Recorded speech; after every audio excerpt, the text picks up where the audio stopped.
사도행전 19장 8절로 20절까지입니다.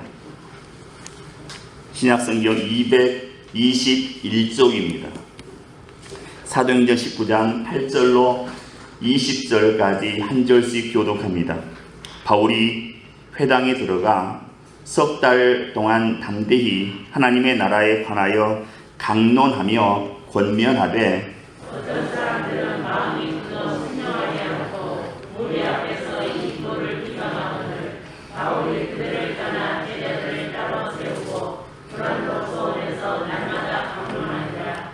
2해 동안 이같이 하니 아시아에 사는 자는 유대인이나 헬라인이나 다 주의 말씀을 듣더라. 하나님이 바울의 손으로 놀라운 능력을 행하게 하시니 심지어 사람들이 바울의 몸에서 손수건이나 앞치마를 가져다가 병든 사람에게 얹으면 그 병이 떠나고 악귀도 나가더라. 이에 돌아다니며 마술하는 어떤 유대인들이 시험 삼아 악귀 들린 자들에게 주 예수의 이름을 불러 말하되 내가 바울이 전파하는 예수를 의지하여 너희에게 명하노라 하더라. 유대의 한 제사장 스게와의 7 아들도 이 일을 행하더니 악귀가 대답하여 이르되 내가 예수도 알고 바울도 알거니와 너희는 누구냐 하며 악귀 들린 사람이 그들에게 뛰어올라 눌러 이기니 그들이 상하여 벗은 몸으로 그 집에서 도망하는지라. 에베소에 사는 유대인과 헬라인들이 다 이 일을 알고 두려워하며 주 예수의 이름을 높이고 믿은 사람들이 많이 와서 자복하여 행한 일을 알리며 또 마술을 행하던 많은 사람이 그 책을 모아 가지고 와서 모든 사람 앞에서 그 사람이 그 책 값을 계산한즉 음성만이나 되더라. 함께 읽겠습니다. 이와 같이 주의 말씀이 힘이 있어 흥왕하여 세력을 얻으니라. 아멘.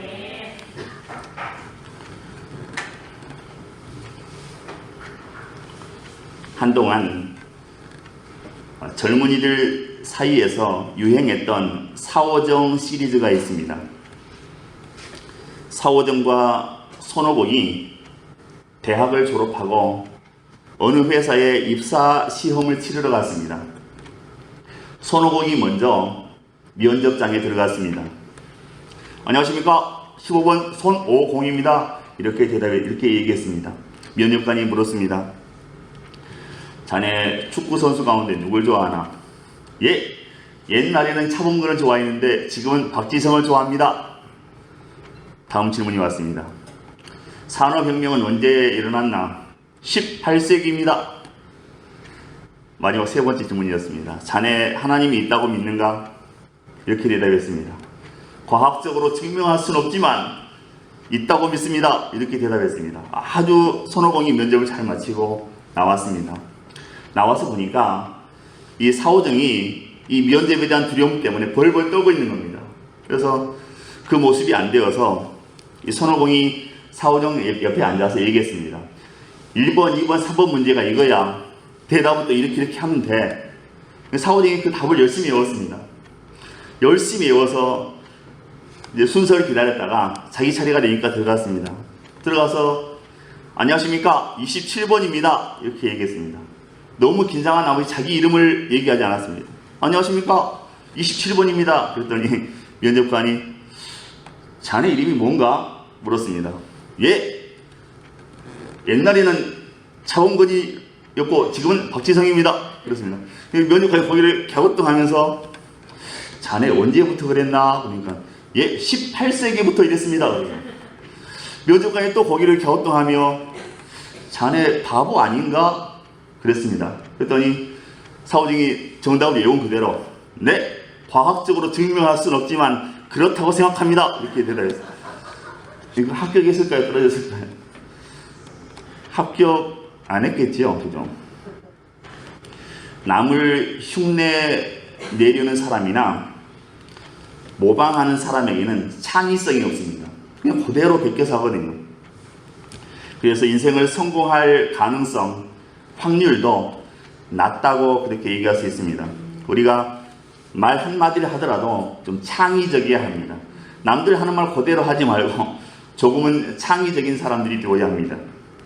오늘 본문에 보면 스게와의 7 아들들이 바울의 행동을 그대로 따라했다가 낭패를 당했다고 그렇게 말씀하고 있습니다.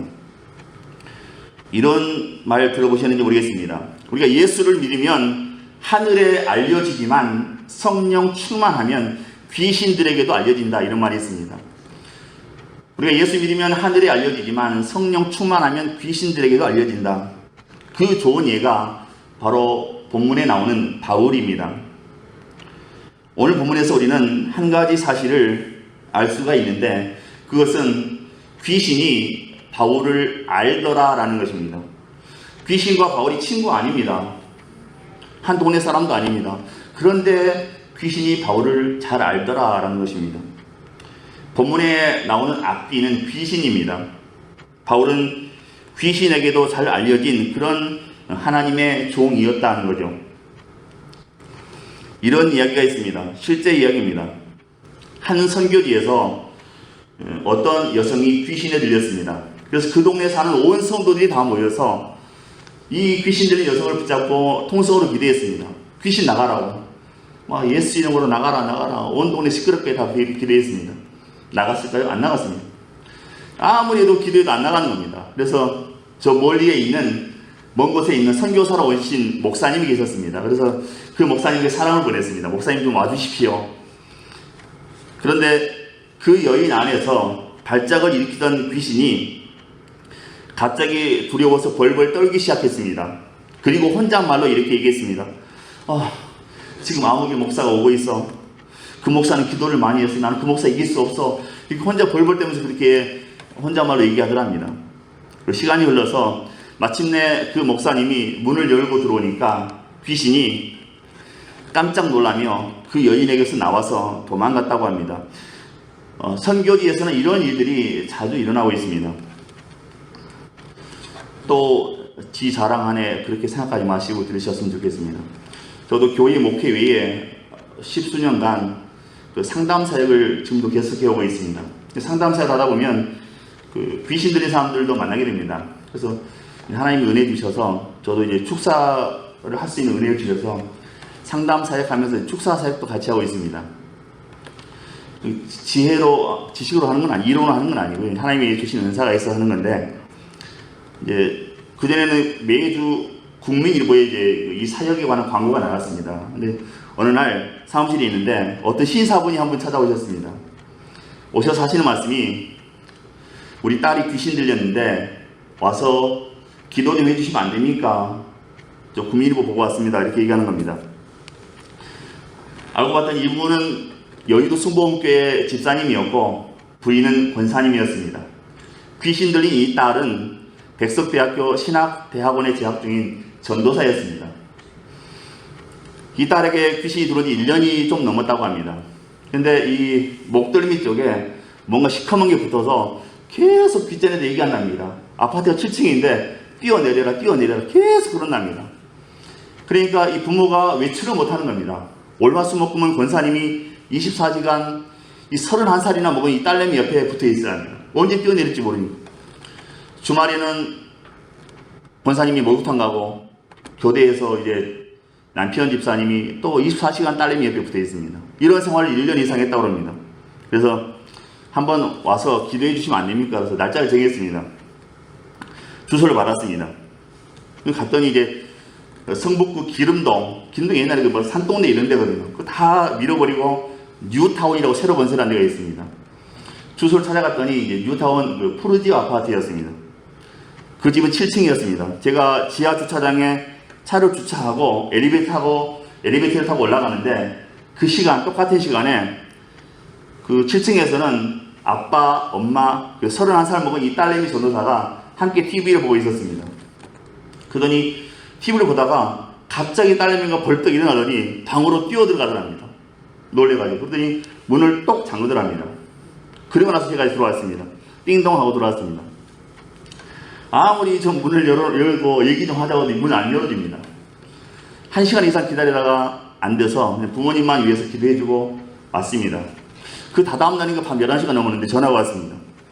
지금 우리 딸이 발작을 일으켰는데 난리가 났다고. 그러면서 이제 자기는 지금 화장실 와서 전화한다고 얘기합니다. 조용조용히. 딸님이 듣지 않게, 목사님 지금 발작이 나고 난리가 났다고 오실 수 있냐고. 제가 너무 늦은 시간이거든요. 갈 수 있는 상황이 아니어서 밝은 날 가겠다고 하고, 일단 기도할 테니까 잘 다독거려서 재우시라고. 그리고 통화하고 있는데 이 딸이 밖에서 소리치는 겁니다. 화장실 밖에서, 화장실 안을 향해서, 아빠!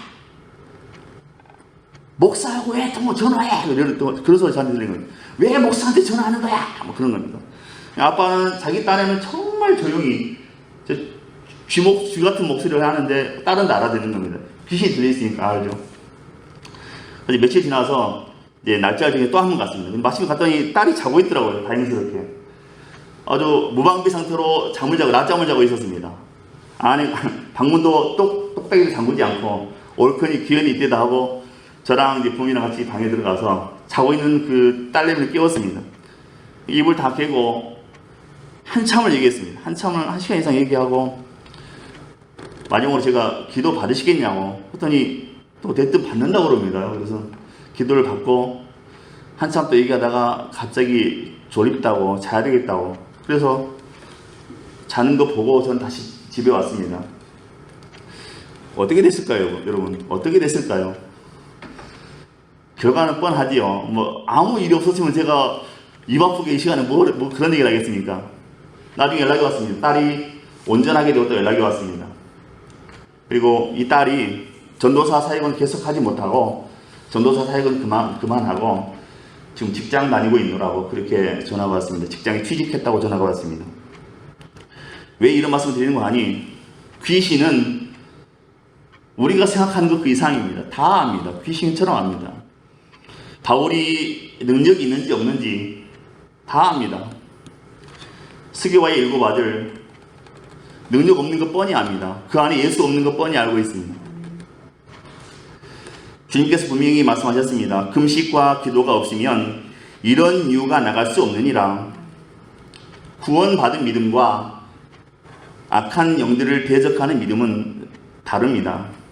구원받은 믿음과 악한 영을 대적하는 믿음은 분명히 다릅니다. 예를 들면 새신자가 귀신 들린 사람에게 예수 이름으로 나가라 하면 나갈까요? 안 나갈까요? 안 나갑니다. 이론적으로 나가야 맞는데 안 나갑니다.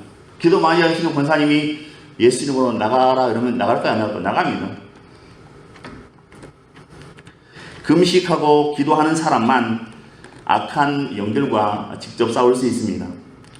바울이 귀신들에게 알려진 것은 그만큼 그의 삶에 금식과 또 기도가 많았기 때문이라는 것입니다. 그러나 아무리 금식과 기도가 생활인 사람이라 할지라도 예수님의 이름이 주어지지 않는다면 귀신을 쫓을 수가 없습니다. 예수님께서 이 땅에 그 이름을 가지고 오시기 전에 귀신 들린 사람들은 많았지만 귀신을 쫓아낼 수가 없었습니다. 왜냐하면 예수 이름이라는 게 없었거든요. 그래서 주님께서 처음 귀신을 쫓으셨을 때에 유대인들이 깜짝 놀라면서 그 능력을 권세 있는 새 교훈이라 이렇게 얘기했습니다. 마가복음 1장 26절 27절입니다. 더러운 귀신이 그 사람에게 경련을 일으키고 큰 소리를 지르며 권위 있는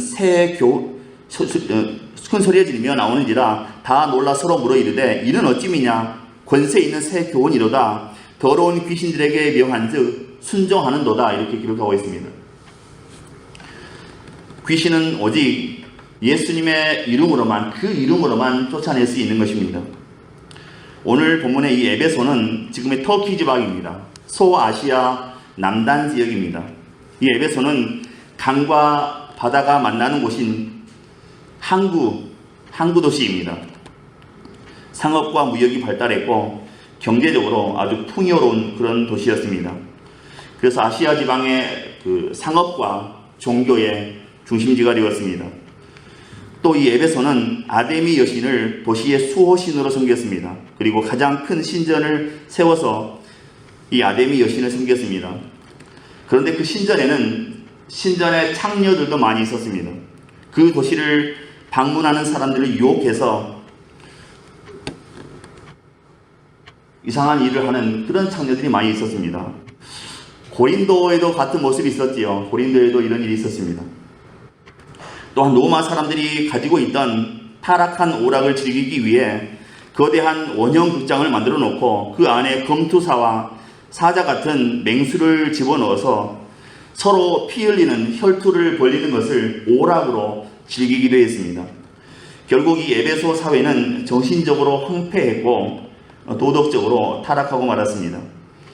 그래서 에베소는 복음으로 치유되어야 할 도시, 또 복음으로 새로워져야 할 도시였습니다. 그런데 이 에베소에 사도 바울의 선교팀이 들어가서 하나님의 말씀을 증거했습니다. 먼저 그 도시에 있는 유대인의 회당에 들어가서 하나님의 말씀을 증거했습니다. 석 달 동안 열심히 증거했지만 유대인들이 그 말씀을 받아들이지 않고 배척하고 반대했습니다. 사도 바울의 선교팀이 하나님의 말씀을 가지고 그들을 변화시키고자 했지만 어렵고 힘들었습니다. 본래 이 정신을 개혁한다고 하는 것은 결코 쉬운 일이 아닙니다. 제도나 조직을 개혁한다든지 건물을 보수하는 것은 성과가 눈에 보이지만 정신을 개혁한다는 것은 눈에 보이는 결과가 쉽게 드러나지 않습니다. 그렇기 때문에 아무리 열심히 해도 기운이 빠지기가 일쑤이고 또 사람들이 인정해 주지 않기 때문에 외롭기 그지없는 일입니다. 하지만 바울은 사람들의 이런 반대와 배척에도 불구하고 장소를 옮겨서 계속해서 말씀을 증거했습니다. 많은 반대와 배척이 있었지만 담대하게 말씀을 전했습니다.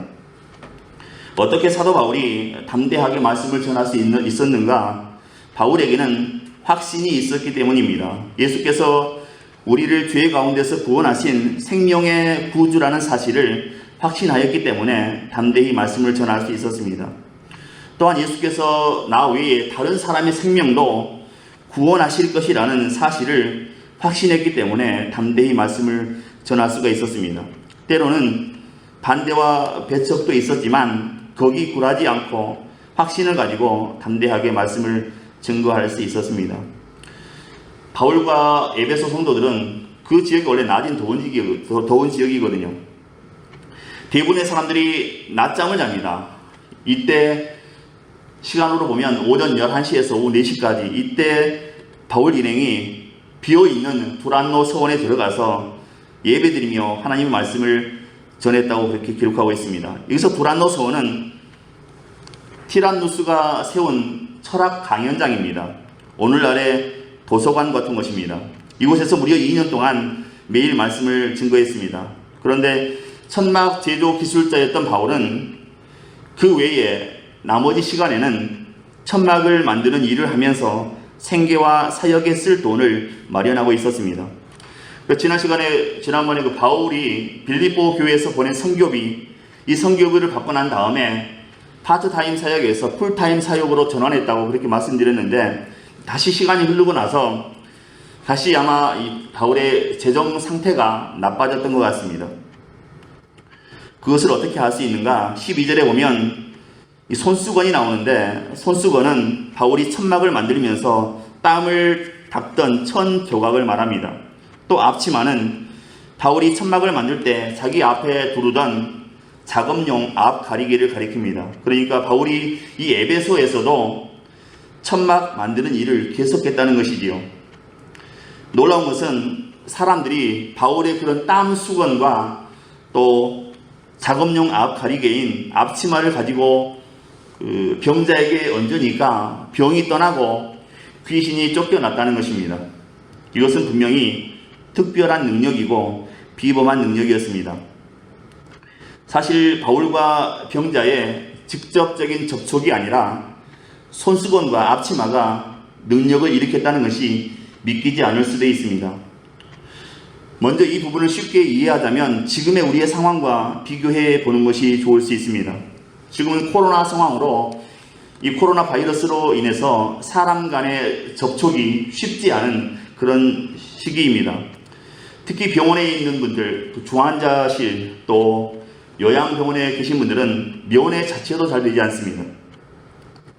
어떤 중환자가 병실에 있다가 자기 가족들의 권유로 예수를 믿게 되었습니다. 예수를 받아들이게 되었습니다. 그런데 세례를 받고 싶어 했습니다. 죽기 전에 세례를 꼭 받고 싶다고 했습니다. 목사님을 불렀습니다. 목사님이 그 중환자실에 들어갈 수가 없습니다. 세례는 주어야겠는데 중환자실에 들어갈 수가 없었습니다.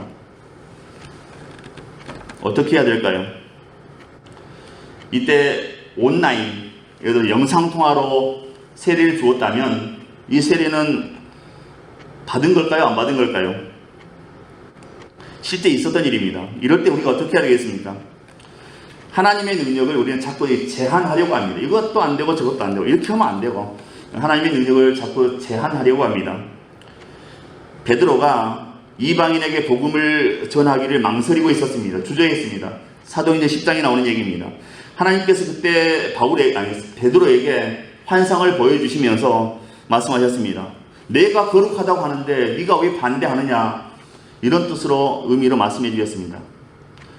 이방인에게 가서 복음을 전하라고 했더니 싫다고, 그런 이방인들은 싫다고 베드로가 이렇게 자꾸 지체하니까 내가 거룩하다고 하는데 네가 왜 반대하느냐, 하나님이 이런 어투로 베드로에게 말씀하셨습니다.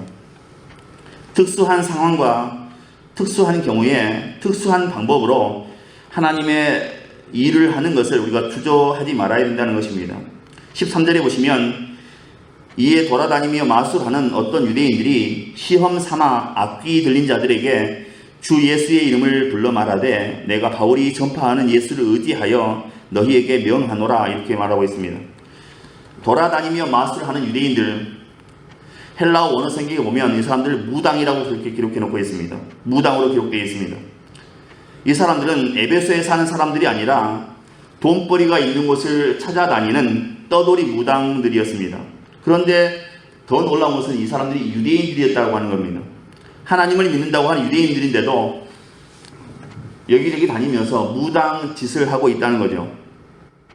그들은 바울이 에베소에서 예수님의 이름으로 귀신을 쫓아내는 것을 보고 바울을 그대로 흉내냈습니다. 악한 영들에게, 귀신들에게 내가 바울이 전파하는 예수를 의지하여 너희에게 명하노라, 이렇게 말했습니다. 이 부분은 바뀌기 전 개역 한글 성경에는 예수를 빙자하여 명한다, 이렇게 기록되어 있습니다. 그들도 바울이 전하는 예수님의 이름을 의지하여 귀신을 다루려고 시도했지만 그것은 그들이 진짜로 예수님을 믿었기 때문에 예수님의 이름으로 하는 것이 아닙니다. 자기들이 그동안 사용해 오던 주문들이 있었는데 그런 주문들이 효과가 없으니까 예수의 이름을 빌려서 지금 하고 있는 거죠. 저 예수의 이름에는 뭔가 신통력이 있나 보다, 이렇게 생각했던 것 같습니다. 그래서 자기의 돈벌이를 위해서 예수님의 이름을 주문처럼 그렇게 이용했습니다. 그리고 이 사람들은 시험 삼아 했다고 본문에 말씀하고 있습니다. 다른 성경에 보면 망령되이 했다고 기록하고 있습니다. 진짜 믿지 않으면서, 진짜 예수 믿지도 않으면서 그냥 해봤다는 거죠. 예수의 이름을 이용만 한 것입니다. 그런데 그러한 시도가 귀신들에게 통했는가? 전혀 그렇지 않습니다.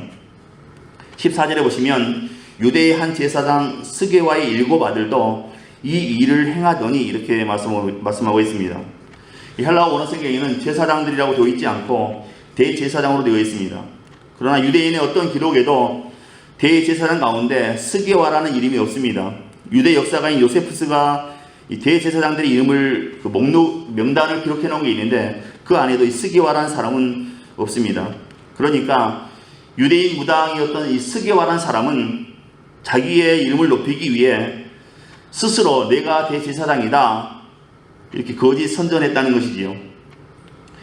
구약의 율법에 보면 무당들은 다 쳐 죽이게 되어 있습니다. 그런데 유대인 대제사장이 무당이라는 게 말이 되겠습니까?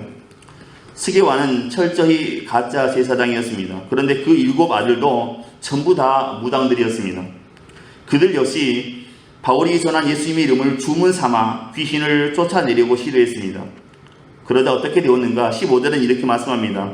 악귀가 대답하여 이르되 내가 예수도 알고 바울도 알거니와 너희는 누구냐 하며, 귀신이 스게와의 7 아들들에게는 너희는 누구냐라고 얘기합니다. 이 말은 너희를 누군지 모른다는 그런 의미가 아닙니다. 너희는 예수와 상관없는 자들 아니냐, 너희는 예수와는 전혀 관계없는 사람들 아니냐, 이렇게 지금 말하는 것입니다. 스기와의 7 아들들이 예수를 믿지도 않으면서 단지 예수의 이름으로 주문만 중얼중얼 거리고 있다는 거죠. 이것을 귀신들은 이미 알고 있다는 것입니다. 그래서 어떻게 했는가? 16절에 보시면 악귀 들린 사람이 그들에게 뛰어올라 눌러 이기니 그들이 상하여 벗은 몸으로 그 집에서 도망하는지라. 귀신 들린 사람은 한 사람이고 스게와의 아들은 7명입니다.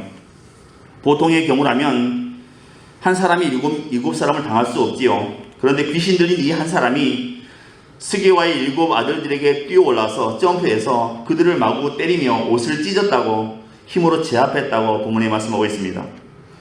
또 19절은 이렇게 기록하고 있습니다. 또 마술을 행하던 많은 사람이 그 책을 모아 가지고 와서 모든 사람 앞에서 불사르니 그 책값을 계산한 즉 은 5만이나 되더라. 이렇게 기록하고 있습니다.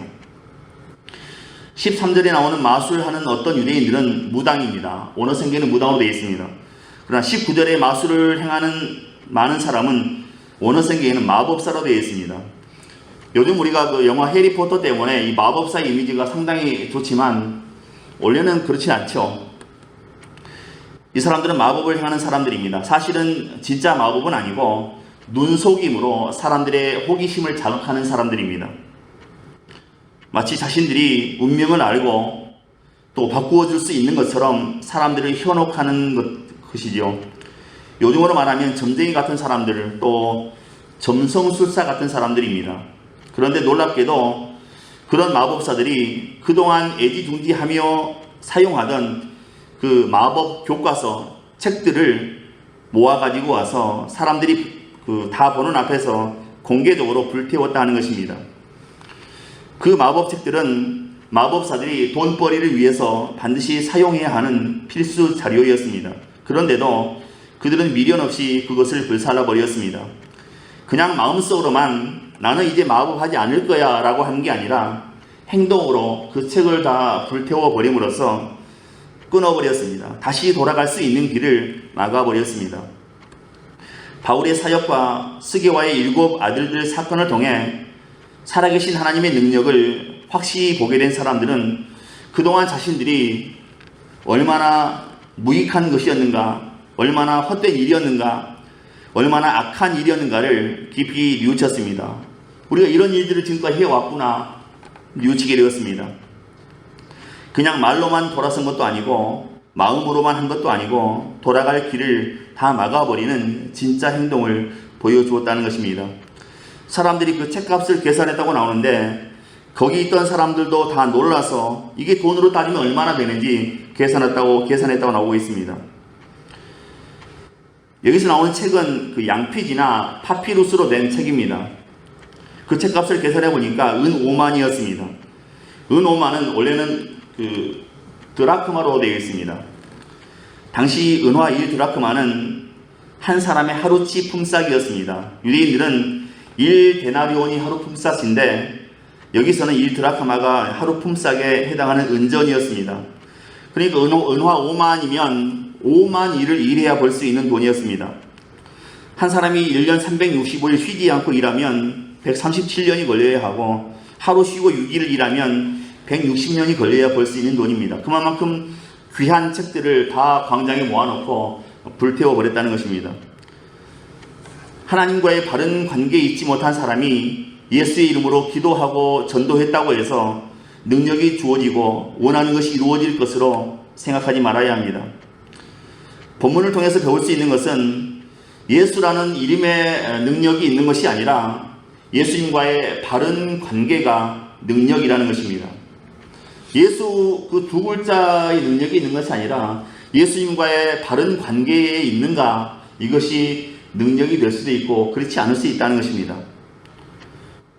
마술하는 유대인들, 제사장 스게와의 7 아들은 예수라는 이름을 이용해서 악귀를 대적하고 자신들이 높임을 받기 원했습니다. 그러나 악귀는 그러한 자에게 너는 누구냐, 너 뭐야 라고 조롱했습니다. 반면에 악귀가 두려워하는 자는 예수 그리스도의 은혜에 감사하며 살아가는 사람입니다. 예수 그리스도의 십자가 은혜를 바라보고 감사하며 살아가는 사람이야말로 귀신을 대적해서 승리할 수 있는 사람입니다. 신앙은 다른 사람을 흉내내는 게 아닙니다. 신앙은 다른 사람을 흉내내는 게 아니라 주님과의 관계입니다. 우리가 예수 그리스도 안에서 살아간다면 우리는 분명 하나님의 능력을 받는 사람들입니다. 우리는 예수 그리스도의 능력 안에서 살기 때문에 악귀에게 지지 않고 살아갈 수 있다는 것입니다. 기독교 최대의 미스터리는 그 당시 로마 제국의 구석택이 변방에 있던 그 유대 땅에서 시작된 기독교가 어떻게 그 큰 로마 제국의 국교가 되었느냐 하는 것입니다. 주님이 돌아가시고 나서 AD 40년에 10,000명도 안 되는 성도로 시작한 그 기독교가 300년이 지난 다음에는 그 당시 로마 제국의 인구가 6천만 명이었다고 하는데 6천만 명이 56%인 3,400만 명이 기독교인이었다고 기록하고 있습니다. 역사는 기록하고 있습니다. 그 당시 로마는 종교 각축장이었습니다.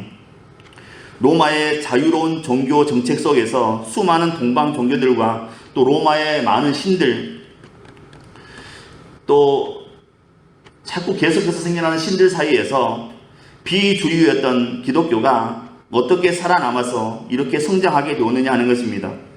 그 유대 땅, 이스라엘 땅이 우리나라의 경상북도 크기밖에 안 됩니다. 우리는 구약 성경을 읽으면 이스라엘 땅이 어마어마하게 클 거라 생각하는데 이스라엘 땅은 남과 북을 다 통틀어봐야 경상북도 크기밖에 되지 않습니다. 강원도 크기밖에 되지 않습니다. 아주 조그만 땅입니다. 근데 이렇게 작은 땅에서 생긴 복음이 기독교가 그 큰 로마 제국, 그 당시 로마 제국 인구가 6천만 명이 있다고 하는데 6천만 명 가운데 56%인 3,400만 명이 기독교인이 되었습니다. 이게 얼마나 놀라운 일입니까? 이것을 이제 연구하던 사람들이 많이 있었습니다. 이 질문에 답하기 위해서 수많은 학자들이 연구했습니다. 미국 시애틀에 있는 워싱턴 대학교의 종교 사회학자였던 로드니 스탁 교수는 인간은 근본적으로 종교적 열망을 가지고 있다. 기독교가 인간을 변화시키고 새롭게 하는 역동적인 힘을 주기 때문이다. 이렇게 얘기했습니다. 기독교 복음이 사람을 변화시키고 새롭게 하는 능력이 있었기 때문에 초대교회가 부흥하고 성장해서 로마 제국의 변방에 있던 유대에서 시작된 그 기독교가 약 300년이 지나서 로마의 공식 종교, 국교가 되었다는 것입니다. 이렇게 복음은 사람을 또 세상을 새롭게 변화시키는 놀라운 능력이 있다는 것입니다. 말씀을 정리하겠습니다. 홍수에 마실 물 없다. 그런 아마 얘기 들어보셨을 겁니다. 홍수에 마실 물이 없다. 온 천지가 다 물바다인데 홍수에 마실 물이 없습니다. 지금 우리는 설교의 홍수 가운데 살아가고 있습니다. CTS, CBS, TV 틀면 다 계속 설교 나오고 유튜브 키면 막 수천 명의 목사님들이 설교하는 내용이 다 나옵니다. 설교의 홍수 가운데 살아가고 있습니다. 설교가 너무 많아서 그 소중함을 잃어버렸습니다. 기독교인들이 하나님의 말씀을 너무 가볍게 대하고 있습니다. 말씀에 순종하지도 않고 세상의 말을 하나님의 말씀보다 더 귀 기울여 듣습니다. 하나님의 말씀이 우리 안에서 다시 살아나야 합니다. 말씀이 송이꿀처럼 그렇게 느껴져야 합니다. 그리고 우리는 말씀에 순종할 수 있어야 합니다. 말씀이 살아야 우리가 살아나는 겁니다. 두란노 서원에서 일어났던 이 말씀, 본문에 나오는 이 말씀의 역사가 우리 가운데 일어나야 합니다. 두란노 서원에서 2년간 말씀을 강론하고 가르쳤더니 마법사들이 그 많은 책을 가져와서 다 태워버렸습니다. 이건 아니다. 복음만이 우리가 살 길이다. 이렇게 생각하고 은 5만 양이나 되는 그 엄청난 양의 책을 다 태워버렸습니다. 이게 살아있는 말씀의 역사인 것입니다. 우리 일생을 살아가면서 세상 지식 하나 더 얻으려고 하지 말고 온전히 말씀을 가까이 하고 또 평생에 말씀의 사람으로 살아갈 수 있길 주님의 이름으로 축원드립니다. 기도합니다. 은혜로우신 하나님, 이 시간 우리에게 믿음을 더해 주옵소서. 우리가 일생을 살아가면서 세상의 유행, 세상의 지식을 쫓지 않게 하시고 오직 살아계신 하나님의 말씀, 주님의 말씀을 붙들고 살아갈 수 있도록 그 말씀에 의지해서 살아갈 수 있도록, 그래서 날마다 풍성한 생명을 누리는 우리의 삶이 되어질 수 있도록 도우시고 축복하옵소서. 말씀으로 끝까지 승리하는 귀한 삶이 되게 하옵소서. 믿고 감사하오며 예수 그리스도 이름으로 기도하옵나이다. 아멘.